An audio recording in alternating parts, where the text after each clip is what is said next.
Well, welcome everybody to Rio Bravo, and this is the 9th annual Art Talks and Lecture Series. And today we have Kyle Cunningham. Kyle is an artist originally from Montana, and he has lived here in TRC since 2011. Kyle has lived a life dedicated to art in all forms. He believes deeply in the magic of this oasis community on the banks of the Rio Grande. So, where is Kyle?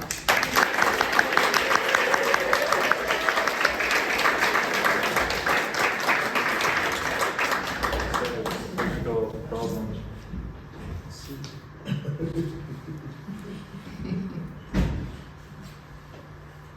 There we go. All right.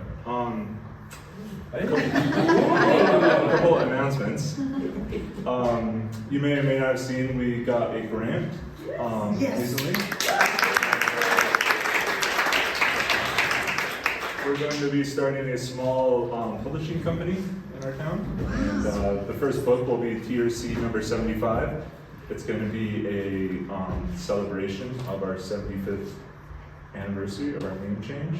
And it's not really going to be a historical document, but more like a living conversation about what it is to be in this town. So, coming soon, you will see, I'll ask for input and suggestions and things. And I'm looking for all sorts of ideas, from recipes to maps to photos to art to stories, real or imaginary.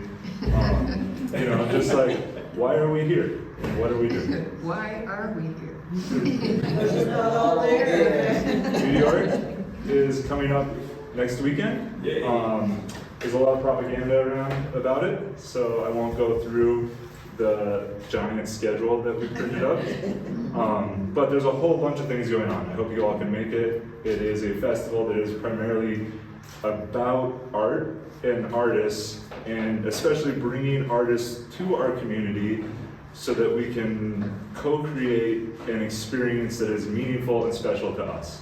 I really want to step outside of what we normally do in our day-to-day life for the weekend and craft these experiences which transform us to some new realm.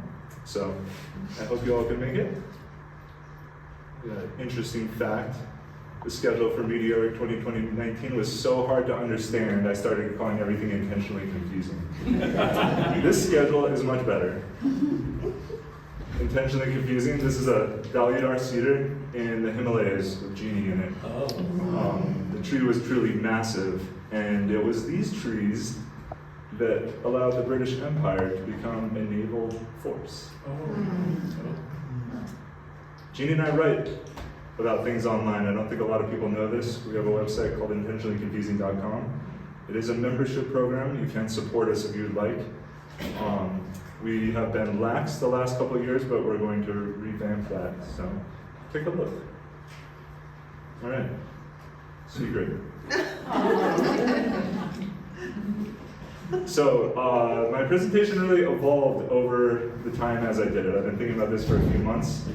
And it's quite photo dense. I'm going to go fast through a lot of it. I apologize for that. It's meant to be an impression about art and the way I see art. In the way that I think art impacts our day-to-day lives. There's a lot of photography in here. Most of it was shot by Jeannie, especially the good stuff. If there's bad photos, it might be mine. There's a lot of photos of artwork, very few photos of my artwork in here. And these were shot all from places that I visited. I've spent every chance I can going to see art, and so you're going to see a lot of it in here. Primarily, this story that I'm going to tell is about dedicating oneself to art. This is Michelangelo. It's not his sculpture, but it's a sculpture about him as a child learning to carve stone. He carved until 3 days before his death, and that is a dedication to art that I think we can all admire. For Jeannie and I, art really came to the forefront in India. This is a photo from Spiti in Himachal Pradesh. This is the father, and that's his son is practicing his craft. This was his first big repose piece. It's a beautiful object. It's a Tibetan object. It's about Buddhism. I don't actually know what it means. Has a great meaning though. But he was extremely proud of it because that's a lot of work. That's a lot of time to master that level of craftsmanship. That was his first repose piece, and Jeannie bought it from him. And the lesson we learned there was that you can just make things and then sell them. We had both gone to art school, and in art school you get indoctrinated with a path of art which is, I don't know, very formulaic. But they don't tell you that you can just make things and then sell them. They don't tell you you can just craft objects and then put them out into the world. And that's what we learned in India, was that we can just do it. We can just be artists. And I practiced, and practiced, and practiced, and practiced. We traveled through the Himalayas on motorcycle, on foot. I painted with watercolors primarily at that point in my life. This was a monastery up in Spiti. I was working with some monks at a place called Namgyal Monastery. I was helping them with a video project, which was we filmed the teaching of His Holiness the Dalai Lama. These are photos that Jeannie took black and white from back in the black and white days. So this project was about 3 years of my life that I spent working with them, living as a monk, basically, and traveling through those areas, which look like this. It's the top of the world. This isn't Tibet, but it is the border of Tibet. And in historical times, it was Tibet. It is Tibetan religion. It is Tibetan art. And it's everywhere. It's just everywhere you look. There's pieces of stone carved, there's art put everywhere. The houses have little trinkets, beautiful objects put into them. We hiked way across that valley from the photo before, and we met this man. This man was the old monk. He was an attendant at a temple that he cooked us tea first, because you have to have your tea first. And then he took us into this 1400-ish year old monastery. This is Guru Rinpoche, Padmasambhava. He is in that area of the Himalayas, he's really the guru for Tibetan Buddhism. He's everywhere. He's spent his life going through those mountains, teaching the Dharma. This temple is this ancient, moody, little mud hut. Those were the little ancient sculptures. They're 1400 years old. That monk gave us tea and then took us into this sacred art space that he had. Just to share that thing with us. I don't remember the name of it. I tried to look it up. It's very hard to find. It's very far off the beaten path. But the room was no bigger than this much of this room here. And you can imagine the hundreds and thousands of people like this man that came through that space. We were walking down this hillside, and he came up, and then he presented this rock to us. And I don't know why. I have no idea. It's a beautiful rock. It had great meaning to him. But it's that universal nature of art, which is an expression of our soul, of our belief, of our humanity. And he came up and showed it to us, that thing, that special, special thing. So I'm going to jump way far to a different part. This is the Duomo in Milan. This took 500 years to make. It was finished in like 1963, I think, and they immediately proceeded to start working on it again because it's falling apart. I think it's the second largest cathedral in the world. It's massive, and it's a completely different take on the religious experience and the expression of belief and life that the Tibetans were up to. But it comes from the same place. They just have strangely odd, different iconography. This is a pre-Renaissance painting. It's from the Minneapolis Art Institute. It just blows my mind. There's a lot of this sort of stuff in the pre-Renaissance, early Renaissance. A lot of this is Fra Angelico. This is from the Uffizi in Florence, and it's just magical to see in real life. This projector doesn't do it justice, but the way the gold gilding is done is just a stunning piece of craftsmanship. And there's just like a huge amount of this sort of art pre-Renaissance, right? And then we get to the Renaissance. This is Rubens, Peter Paul Rubens. He's not really my favorite painter, although he is a master of painter. But look at that little close-up of the painting, which is, you know, abstract expressionism. But I find his paintings just to be a little soulless. They don't really capture the human condition the way that Caravaggio does. So Caravaggio, these are in Rome. He is just the master of the Renaissance because he took himself into the paintings in the way that we hadn't done before that in Western art. And that, I think, is to me, the really unique portion of what he does. And I have a huge confession, is that I was raised an atheist, and I'm still an atheist. I've spent a lot of time with the Buddhists, and you're gonna see a lot of Renaissance art in here. And I have this strange thing where I don't know what any of it means in the historical context. Or no, I don't know what any of it means in the story context. I view it all from a historical context and also from the humanistic idea of what does this mean in the history of art, and where does art, or how do we explore art in this day and age in relationship to these things that are hundreds of years old, that still tell us these stories that people flock to see. Caravaggio in Rome is one of maybe the greatest free art experiences you can have in the world. You can walk around Rome and go into these churches, and every single one of them has Caravaggio paintings on it. Not everyone, but so many. And they are stunning, giant panels, and they are unlike everything else that comes before him. Because they are people. They aren't Peter Paul Rubens with angels coming down. They are the story of life set in scenes like bars and brothels and the dinginess, and they are not they're not flamboyant. They're just life. And the reason for this, the reason he's so popular, has a lot to do with the man on the left, who is Martin Luther and the Reformation. Because at this time, the Roman Catholic Church was speaking in Latin and these crazy images that nobody could understand. And Martin Luther came along as an artist, I consider, and he nailed his little proclamations on the door, and he said, this doesn't work. Like, this is not the way we are going to live our life. We are not going to just be these people that are talked to in words that we can never understand. And so the Roman Catholic Church was having a massive problem because nobody could understand it. And it was all these ideas that you couldn't see. And Caravaggio comes along and paints the normal people in the stories. And he changes the course of history by doing that. He changes the way that our world has played out to this day, just in the way he painted.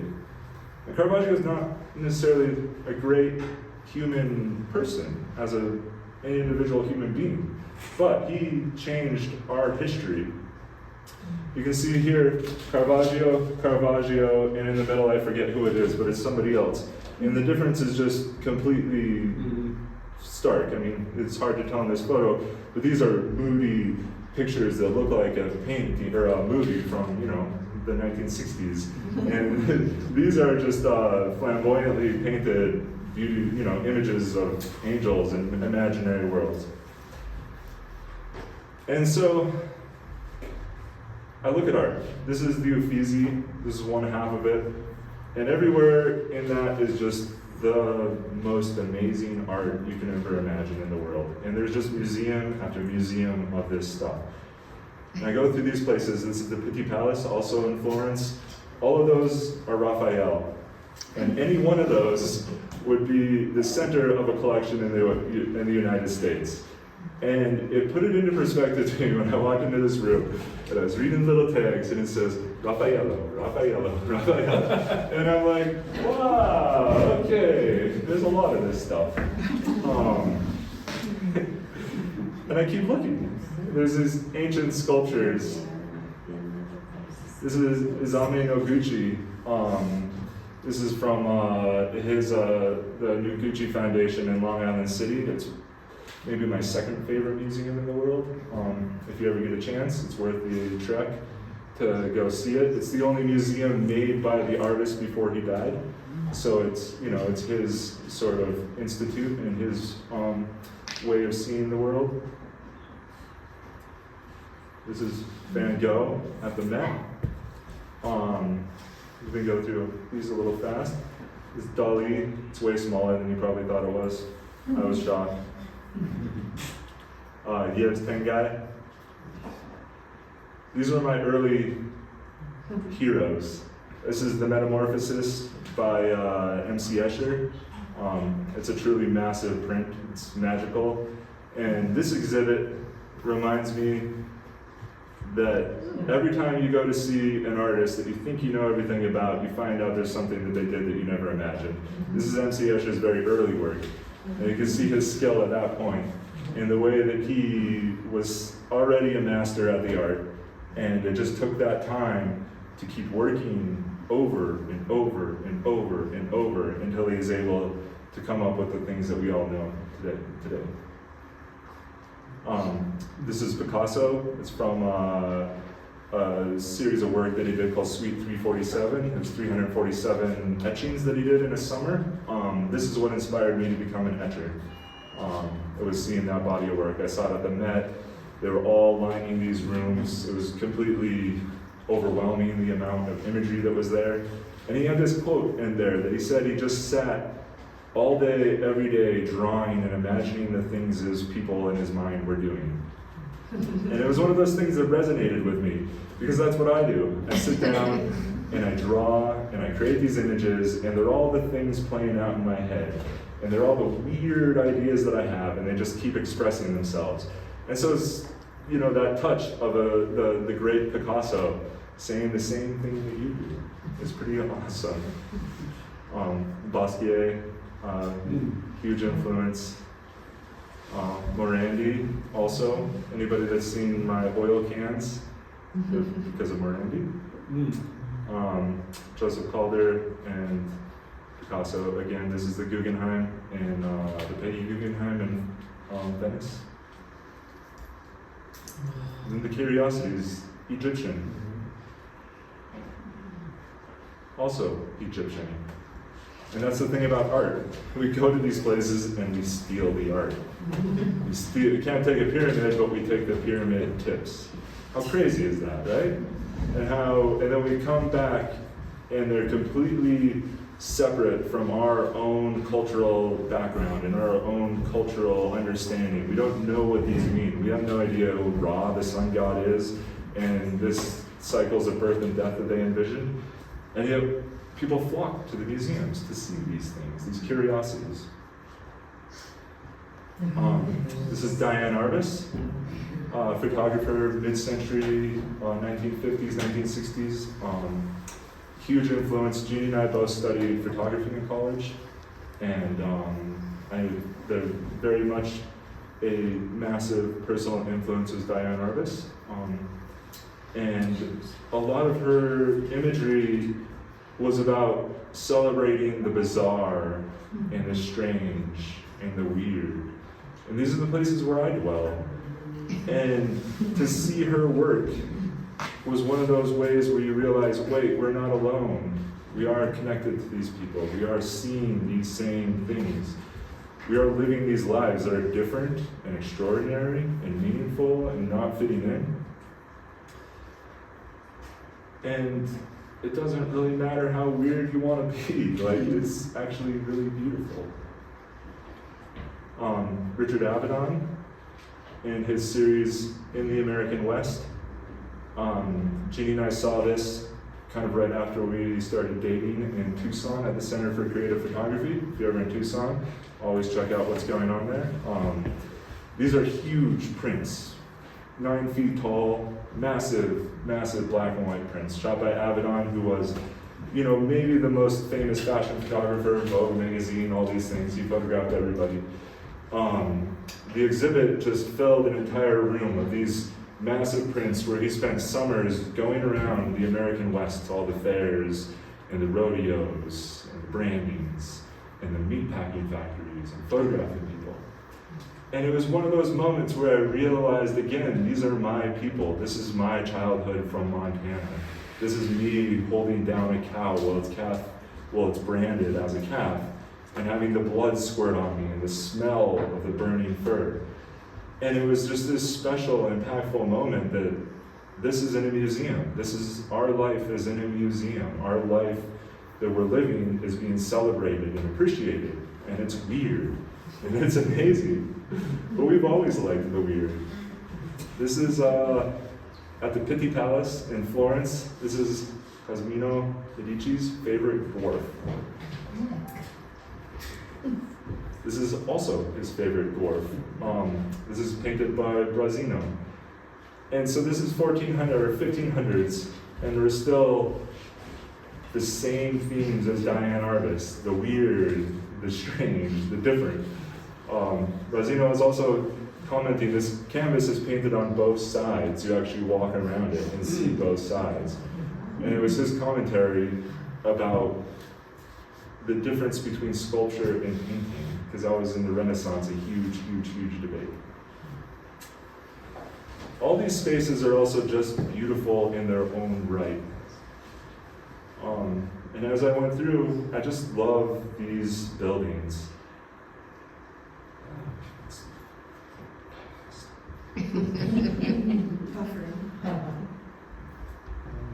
There you go. And just this is a hallway in the Uffizi, and you can see the repair marks from the masons, and they're surrounded by art, and they can't help but making what they do beautiful as well. Because as humans, we just want this beauty and this symmetry around us. This is Casa Buonarroti. Michelangelo's nephew set it up. It's in Florence.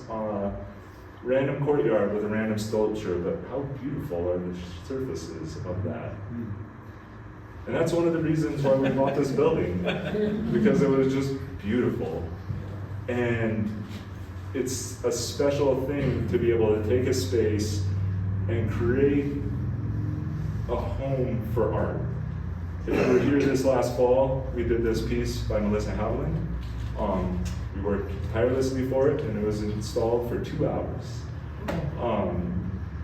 Because that's what we are trying to do here, and that's what we want to bring to this space that we have, and the way that we want to steward it, is this ability to create these magical art experiences that no one would expect to have happen in this tiny little community. I threw this in here because it's a nice transition to the round. This is Michelangelo's only known painting panel. The frame is also original, and it's just crazy. There's these little heads that stick out like 6 inches. I have no idea. This is Jeannie admiring probably one of the most awe-inspiring things that we've ever seen, which is the Pantheon. It's something you read about your entire life, and then you go there and experience it, and it's just completely awestruck by the fact that human beings made this so long ago. And it survived. And it only survived because it was converted to a church at one point, because this is pre-Christianity, Roman God stuff.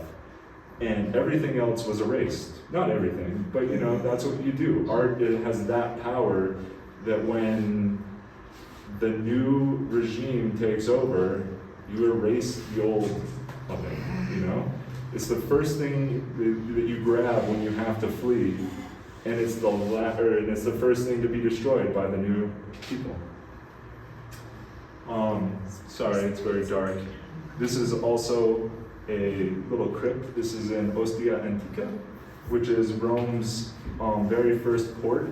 If you're ever in Italy, it's magical to wander around.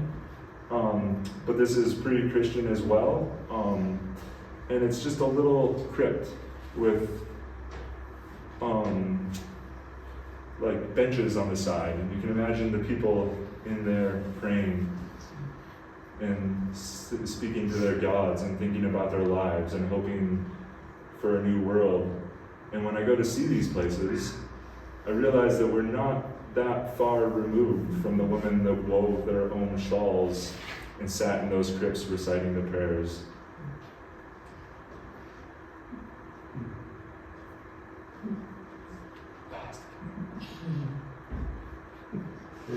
All right, so ancient Roman stuff. This is my other favorite museum in the world, the Centrale Monte Martini. It's Rome's first power station, and they took all the stuff that they dug up while they dug up Rome to build roads and buildings and everything, and they put them in this old building, which is basically a giant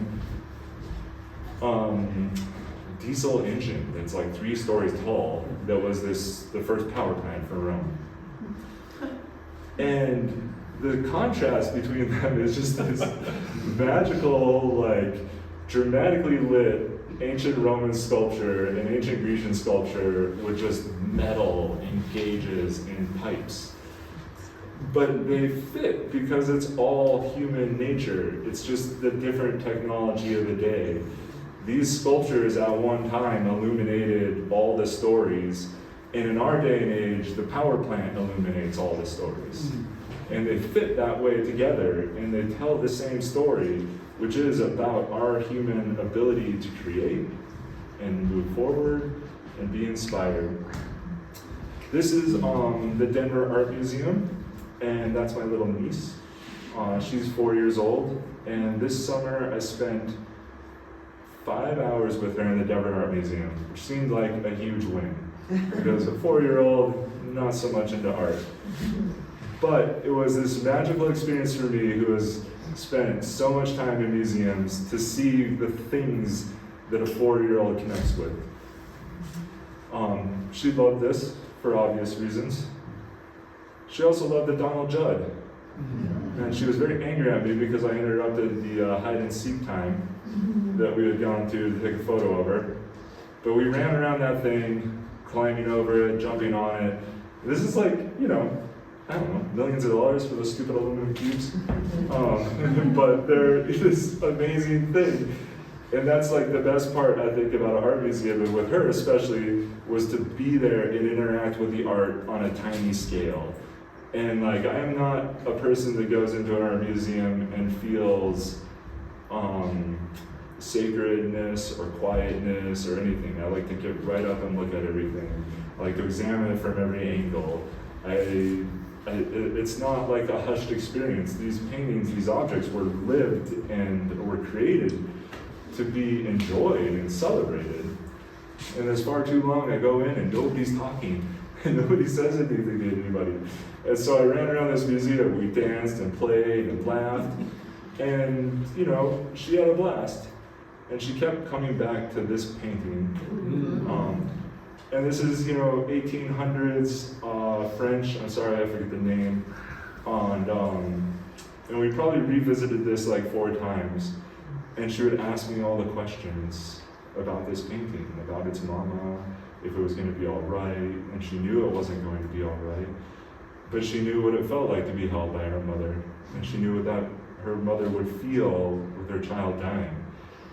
And that's like the thing that drives home how potent this imagery that we're dealing with is when this little 4-year-old that is just barely learning how to talk has this intensely emotional response to this work of art that is about her life, and it's what she understands in this profound way.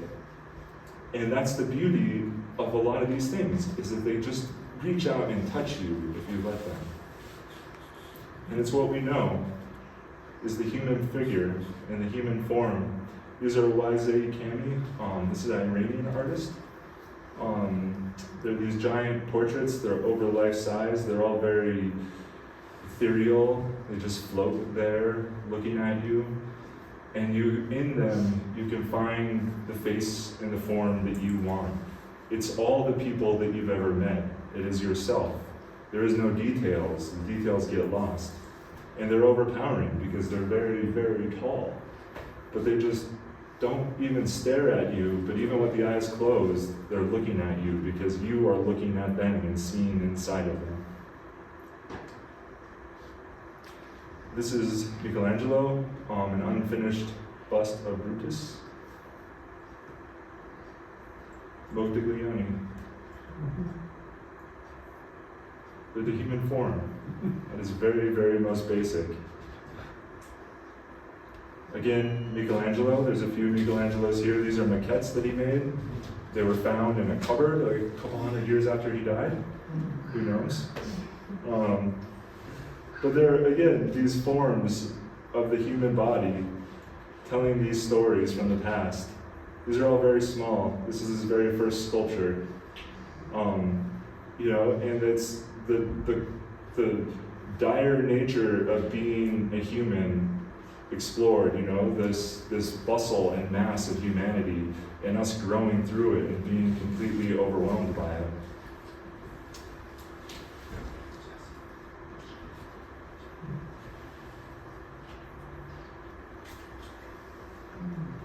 And that change of the form continues to this day. The abstraction, along with the real, telling our own stories at this moment. This is a wheat paste in Rome. Within a few weeks, probably, of it being put up, and it's an ephemeral object that will just disappear. But again, it's that, what do we know as human beings? We know our bodies and ourselves, and what do they mean to each other? And how does this always, always, always translate, no matter what, no matter how many eons have gone by? Michelangelo again, these are the prisoners. They're 4 big unfinished sculptures. They're the Davids in the back. And the David is magical, of course, it's the David. But these sculptures are the real gem of this place. And nobody looks at them. But they are the toil of being human as these forms writhe and twist out of the blocks of stone which contains them, and it's our life that contains us. And they're just bursting out with energy. They're unfinished works, and so you see the chisel marks cutting around them. You see the lines of the muscles tracing the form as they emerge out of the stone, telling you how it is to just will yourself into existence and will yourself into the life that you want to be. I came home and I painted this. This is one of my favorite paintings that I've made. And it's all that I took in those time periods of seeing a lot of this artwork, especially the Michelangelos, where this is our humanity. We are broken beings, we are flawed, we have all these disparate forms and problems, and yet we're all interconnected, and we're all trying our best to be humans. This painting is a Rembrandt. This is a photo from a very long time ago. It's one of the first paintings that I actually fully fell in love with. And the reason is these eyes, this expression, the sadness, the sorrow, the pain, it just captivated me. This is in the Minneapolis Art Institute. At that time, there was no glass upon it. There's glass in front of it now. We're doing that with all the paintings. This is the story of, it's a Greek story of Lucretia. She's a woman who was raped, and she killed herself because of the dishonor. And he painted 2 of these. This is the one directly after she stabbed herself. The other one is right before. It took me a really long time to understand why I like this painting so much. And I still don't know that I really do. Part of it is that it's just magically painted. If you can see the close-ups of it, the way this clothing and cloth and everything is painted is just, it's unbelievable. It's these thick layers of things. I think part of it also is being a male, understanding the trials of being a woman in the world. And part of it was, I had been in India for a long time. I came back and met Jeannie. And then we went to India together. And one of the things that I didn't understand was how prevalent like sexual harassment was in India. And this is something that Jeannie kept telling me about and her experience of it. And it took me a very long time to understand that it was there because I wasn't experiencing it. And I think that this painting helped me understand it more than I could have without that. And there's actually the story of Rembrandt painting this. This was his mistress who modeled this. And he, even though he's Rembrandt, was a starving artist, and he was supported in a lot of ways by his first wife's estate. And part of her will was that he could not remarry. And so his mistress was, she was shamed and ostracized in society because they were unmarried, and he couldn't marry her because he would lose funding. I didn't know this until like 2 days ago, but that's what part of the story was. And I looked it up just to make sure that I had everything right. And so I think that this is one of those things that, like, to me, I visited this painting. Every time I go to Minnesota, I visit this painting.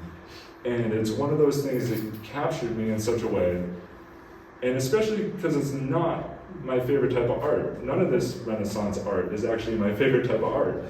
But there's something so profoundly impactful about the way that it can move you if you let it. And that, to me, is what this painting did. It stopped me in my tracks, and I kept looking at it, and I kept visiting it. And it taught me how to understand my partner, Jeannie, and her experience in the world in a way that has made me a better person to this day. This is Caravaggio, and it's very much thought that the previous painting was modeled after this painting. In this painting, Caravaggio painted a self-portrait of himself. He is Goliath with his head cut off.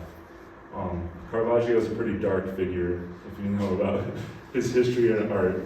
This painting has a lot of dark meanings speculated behind it. I will go into one, and it's not even the darkest, but he was asking for forgiveness with this painting. He gave it to a cardinal who had the ability to pardon him for a murder that he committed. Here's him painting this biblical imagery that is meant for a church, but in it, it's expressing his deepest inner fears and his deepest inner ideas, and he's expressing his own personal emotion and his own plea to say, yes, I am a broken person, but yes, I am sorry, and I'll try to do better. This is Artemisia. I don't know how many people know Artemisia, but she is a Renaissance painter as well, and as good as anybody. She was also raped and ostracized for it. And so here she paints Judith cutting off this guy's head, and it's the woman power coming through of like, yes, you can do what you want to me, but yes, we will fight back. And that, at that time, is a powerful, powerful message. So art can be very, very dark. This is Zaria Lin, a contemporary artist. She paints these massive, massive paintings of icebergs, and it's all about climate change.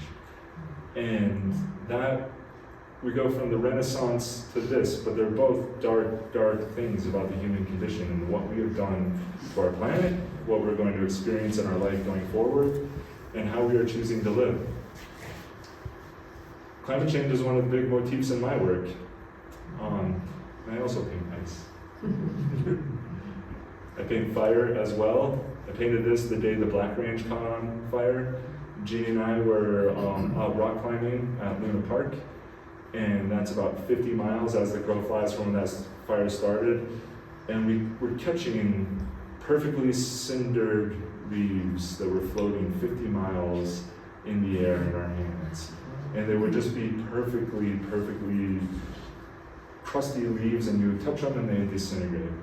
And I thought about everything in the history, in the trees and the plants and the animals and everything that was dying there. And it just is, it's impossible to comprehend. And it's just gonna keep changing and happening and happening and happening. And so I painted this. And that's like the dark reality of the human condition. We visited the Colosseum, and it's remarkable, but it is dark when you go there. Because you sit there and you realize that these people were just murdered for sport, over and over and over. And I think about that in the future, and the way that we cyclically keep going through these mistakes and going through these problems. And I imagine our robotic futures, and we're having to go back to the old ways just to get their parts, because we don't have any parts. And it's overwhelming at times. But I also think that our creativity will help us overcome this. Again, Caravaggio as the Medusa, another severed head. It's a very dark human being. So, a big, bold statement about art. Go with this. Everybody in the world probably knows this work, the Sistine Chapel, Michelangelo. When I was in college, and even before that, I was really confused as to what to do with myself. I was very good at computers and technology, very good at programming, and I could have had very good living out of that job in particular. But it just felt pointless. And I had this job once that I did that I spent 2 years making, and I got paid very well. And the next thing you know, one of these things, well, the first of these things come out, the iPhone. And all that work that I'd done was totally destroyed because everybody was now using the internet on an iPhone. And it just felt completely worthless to me. And I was always into art. And so I was thinking about the art. And this is my big bold statement, is that everybody knows who's made this. But does anybody know who paid for this? Does anybody know who the richest man in the world was at that point? Does anybody know who the busiest businessman was at that point? The Pope, but which Pope? You know, we know it was a Pope. You know, it was the Medici's somewhat, to some extent. These are drawings, and then the resultant from the Sistine Chapel. Does anybody know who this is? Hockney. What's by Hockney? Yeah, but does anybody know who the person is? This is Larry Gagassian. Oh. If you look up Larry Gagassian, the articles are the man who controls the art world. He is probably the most famous art dealer, gallerist in the world. Yet nobody knows who he is. He's, you know, like, unless you're buying blue chip status artists and you want to be at his parties, it's irrelevant. But everybody knows who painted this. And that was the thing that I have my big bold statement about, is that art is the real thing.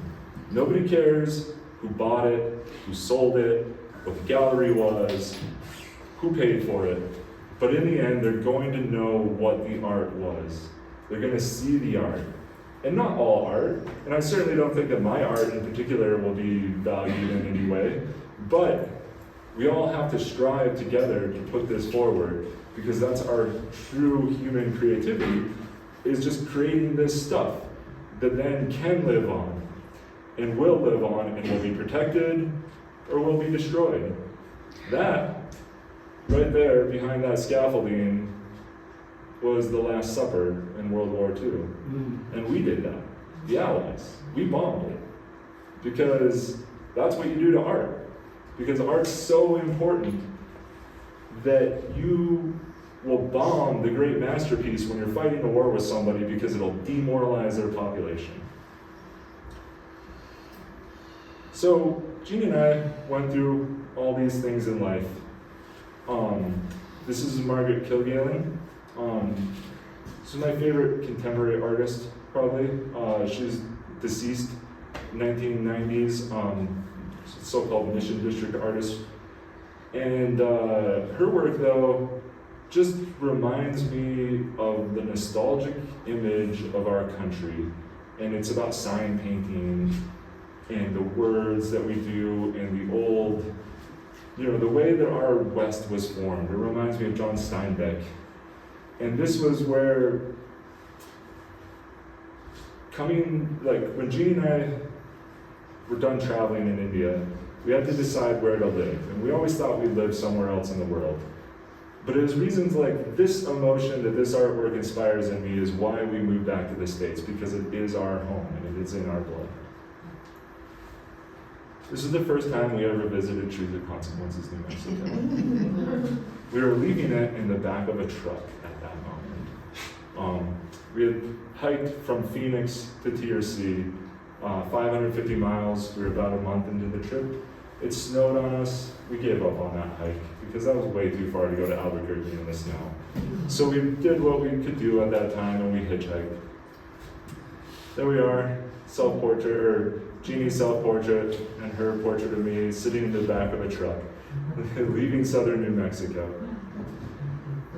But we came back a few years later and we bought a house because we could afford to.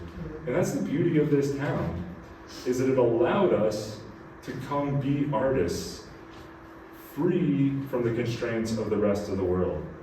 Now that's like a very, very special thing to be able to do. And we did not think we would stay here this long. They asked me that we would be here still to this day, back in 2011 when we first moved into this house. And all we had was our little one-room thing, and we had all our stuff jammed in there, and we were just making art furiously. I never imagined that we'd still be here. And yet, we are. This was our studio shortly after we moved in. That was a trailer. There used to be a trailer there. I somehow got rid of it. This building was disgusting when we moved in. By disgusting, I mean 3 feet of dog poop in it. It was horrid. And yet we transformed it into our little kitchen space. It is our little spaceship that we were able to travel through time and space with. These are the early days, early 2012. Olin took us in at Mud Mountain Studio. Had he not done that, we would not be here. And Olin's probably the biggest mentor that I had in my life, even though he wasn't necessarily a mentor. But he taught me about how to run a gallery, how to live an artist's life. And we worked in there. We were there every day, open every day. And this is an early art nerd show at Jagger's building. Reed produced this. Delmas came out. Katie was a sculpture on the road. Those of you that remember Seba, that was a long time ago. Seba was the first incarnation of what is now Snakestone Gallery. Josh Candelaria and I were responsible for that. And it was the first time when Olin was fully gone from the space. So that was a changing of the guard, so to speak. This was at the Austin Art Asylum, a show we put on. This was Art Nerd 2. Also Reed put that on. That's me at the end of the night. That space, this is Katie. No, I don't know who this is, but when I was looking through it, it looked like a photo of an art space that should be in there, so put it in there. This was also at the Austin Art Factory. Josh and Reed had free reign in that place for a couple of years. We partied pretty hard in there. It was creepy at that point, that building, so it was fun. These were the early days of Seba. you know, there was no brewery at this time, there was no place to hang out. We had a few people that were our age, and this is where we hung out. We got our music, we had our couches, we made art. Just all art all the time, just like in the movies. It was, you know, and we stayed here because we could do it, because we had a space that was cheap and we could afford it. And it's the same reason that people moved into the village. And the same reason people moved then from the village to Brooklyn is because it was cheap and you could do it and you could have space. And then more people came. That's Tatsuya and Reed. Boggs is in there. Yeah. Oh. We had our tiny stage at that point. Oh my gosh. Yeah. Jeannie. Wendy.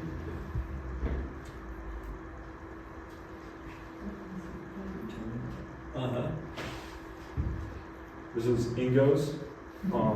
Very shortly after we opened it.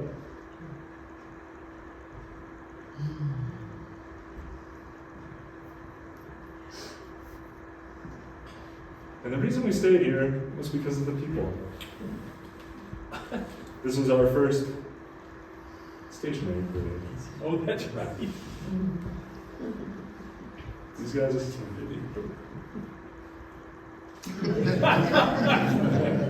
There's Bluetooth on that thing. oh, yeah.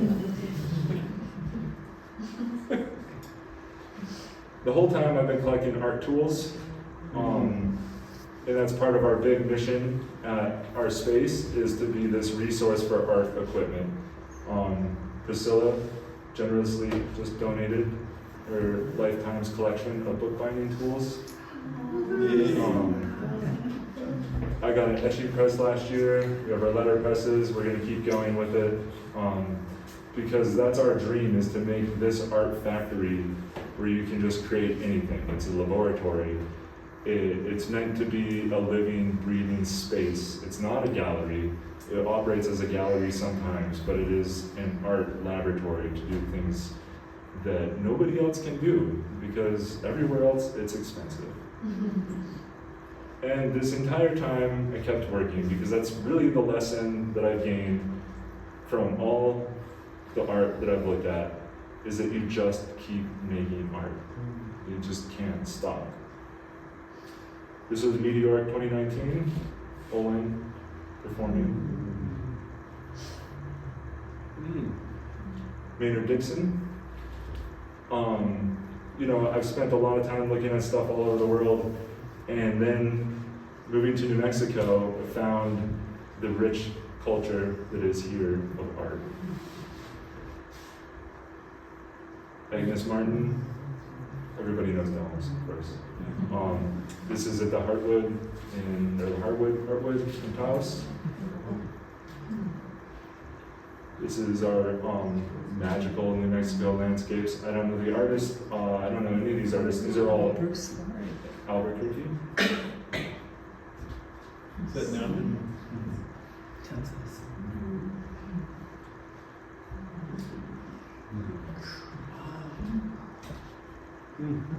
This is all in Albuquerque, again at the Albuquerque Art Museum. And this is our history in New Mexico of art, which rivals anything anywhere else. This is a dragon. It didn't show up as good as I hoped. I don't know where it was in Florence somewhere. I just threw it in there to show you that I don't just like weird sculptures. This piece of art, this is a Rodinini Pietà. Michelangelo, this is his last sculpture. This piece in particular moved me as much as anything's moved me in my life. It's not well known, it's not finished. He worked on this until 3 days before he died. And it's Mary and Jesus. It's not an image that means anything to me personally, but I see the mother and son, and I know that feeling, so it does mean something to me. But I see more than anything the artist hand in here working. And it's just like, I got to spend 2 or 3 hours with this, and nobody was there. It was magical. I just almost cried the entire time. And the thing is, you see, this is what the surface of that looks like. And you see these powerful lines hitting the chisel and pounding it away. And I could feel the man's feeling of knowing that death was right at his doorstep, and that there was so much time left. Not left, like so much more to do, so many things he wanted to make, so many things that he wanted to create. And it just took me as that completely by surprise that I liked it so much, because it was just so powerful feeling, that idea of time and the shortness of time, the brief nature of our life. And that you could just feel the anguish and the angst that he must have felt as he just brought that hammer down on the chisel and made marble explode all over. And it just took me away. And it just makes me think about time, which is one of the themes in my life that I think about a lot, is time. And the shortness of our time, the brief span that we get to be here together, making these things. And it's one of the reasons that I painted everybody. Josh.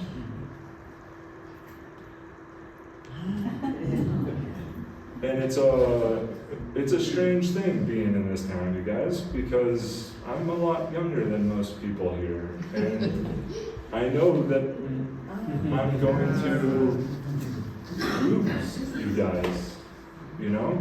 And that idea of time passing, and how much time we have together, and what we're creating together, and how we're building together, is always on my mind. Because I know that everybody is going to disappear before me. And it's one of the blessings and tragedies of being here. This is Rembrandt's last self-portrait. He, if you look at early Rembrandt, unbelievable, right? But these late works are where the real gravity comes in.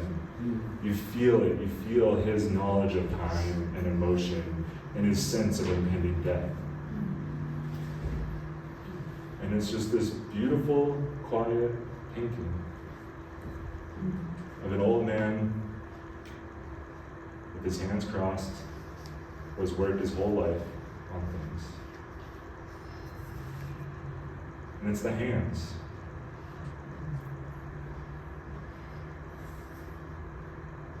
It's one of those things that makes us human, right? Our hands, our opposable thumbs, our ability to craft all these objects.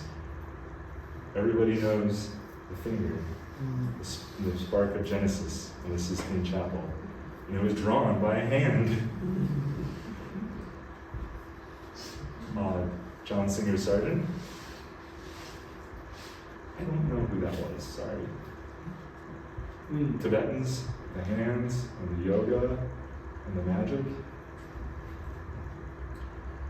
A fish purse, because everybody needs a fish purse. The Tibetans, again, me with my hands on the floor drawing. This is Caravaggio. That's the knife from Lucretia. So is at MoMA PS1, some big modern art thing. These are the hands that made our country. This is a little museum in Long Island, in Huntington. Amazing paintings. They're all in turn of the century. They're all iron workers and that sort of thing. But beautiful. The light on this is a stunning, stunning thing. This is Leonardo da Vinci, unfinished. I have a huge, huge preference for unfinished paintings and drawings. I try to seek them out more than I seek out anything else. That's my own desire to learn how things are made, but it's also the most interesting works. And if you're ever going to museums, highly recommend going to the drawing department first and finding the unfinished things, because they are just magical to see how these illusions were crafted. This is Egon Schiele. This painting's in Minneapolis Art Institute. I didn't realize until looking at or putting this presentation together how much he influenced my painting, and this painting in particular. If you can see the real version and then look at my backgrounds, you'll know what I mean. I didn't know that. It's the subconscious things that we do. These are the hands again. Jeannie's Nana and Jeannie. So Jeannie's Nana's family are the Caballeros, sorry. They're from Chihuahua, and they fled from Pancho Villa. And her great-grandfather is buried in Lordsburg, actually, because he died in the coal mines. These two, the generations, you can see the eyes especially, the genes are so deep. And it is this crazy story of American migration and our immigrants. It's prevalent today. Her Nana came here and didn't speak the language to her children, didn't translate the language. And so this entire history is lost. And then Jeannie is here reusing the plants that her ancestors would have used, weaving the fibers to make the creations that they would have created from this same earth, this same place. And it's all in the hands, it's all in the blood, it's in the soil. And these two paintings we do my favorite things. Sleeping, crazy hands, full of emotion. This is, didn't turn out as good on the big screen, but from the Centrale Monte Martini. It's an old Greek sculpture. It's magical. The best sculpture there. Damier, the great caricaturist, one of my personal favorites. Leonardo again, from that same painting with the baby, with the hands. These are Jeannie's hands holding her grandmother's. These are a few days before her grandmother passed away. And this photo to me is just that emotion of life, of generations, of continuation. I could recognize Jeannie's hands anywhere, with them many, many times. And that's that thing about photography or art or anything, and our magic ability to touch each other and hold each other and carry each other forward. And those same hands then caught her sister's baby. This is a painting of mine. It's called something like 48 minutes, because it was the 48th minute of that child's birth. And so Jeannie's hands, as she comforted her grandmother into a new world, also is comforting new life into this world.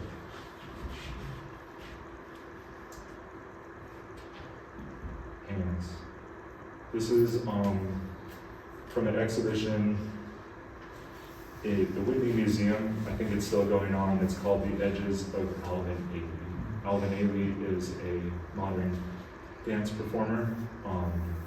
They're the first all-black dance ensemble, and their dances are amazing. They completely captivate me to see them. And this show was like very, very profound experience for me personally to see, and it was sort of a completion of my understanding of faith and belief that started with my time in the Tibetans. This show really collected all this source material from Alvin Ailey and the environment around him together. Where does it come from? What is his background coming from, the churches in the Deep South and that sort of thing? And it really, it's this profound experience to go into something that I didn't know would move me in such a way, and then being completely moved by it.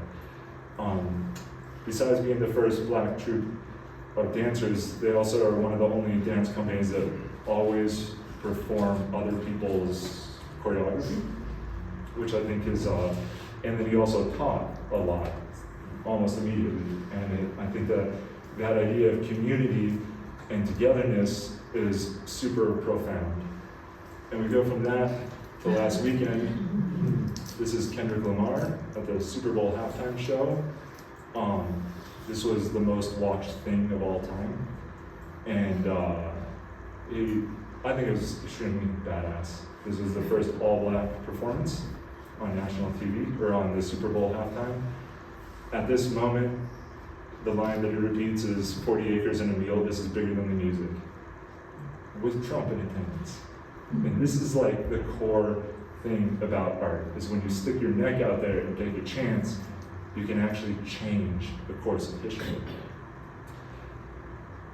And it starts by people doing their own vision and bringing it into the world unapologetically and focused. And Alvin Ailey's his most famous probably choreography is Revelations.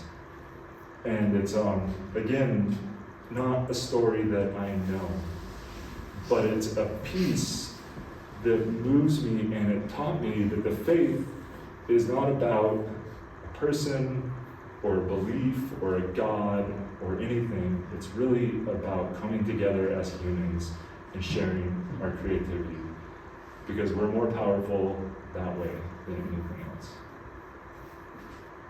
Thank you very much.